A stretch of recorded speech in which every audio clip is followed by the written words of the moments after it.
one last thing is before we enter is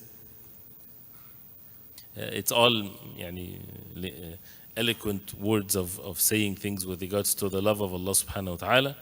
And sometimes these words can be أقوال يعني it's not according to the sunnah of the Prophet ﷺ if people would misunderstand it in the wrong way.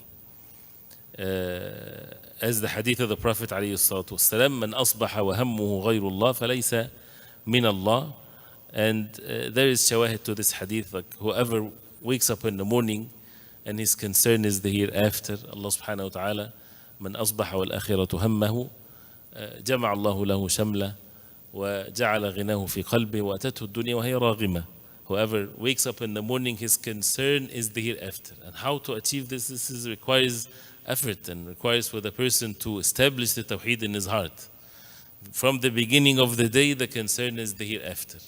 If the concern is there, Allah subhanahu wa ta'ala will bring his affairs together. He will make his heart rich, and the dunya will come to him وهي راغمة. Forcefully, it will come to him. He doesn't have to be concerned about it. And the one that has the concern of the dunya, فرق الله عليه شمله, Allah will disperse his affairs all over the place. He's always going to see that he's poor when he looks between his eyes, and the dunya will be given to him what has been ordained on him. He's not going to get any extra. So if you have the more that you have, the concern of this dunya is not going to increase your risk. So we need to give up on this. And that requires effort, yes. So once the concern and the stress of the rizq and the money and the business and the work and all of that, push that away, the concern. We're not talking about the physical actions. Take the physical actions and plan and do all of these types of things. But the concern and the stress and the sadness and all of this, it's not going to increase your rizq. So why you put yourself in some misery when it's not needed? Instead, have the concern of the hereafter.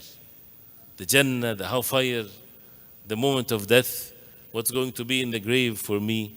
So now what are the actions that I need to do based on knowledge to save myself from the punishment of Allah? If this concern is there, the dunya will come forced to you. And it requires for a person to believe in what the Prophet ﷺ said. And if he does, then the matter will be as exactly as the Prophet ﷺ said.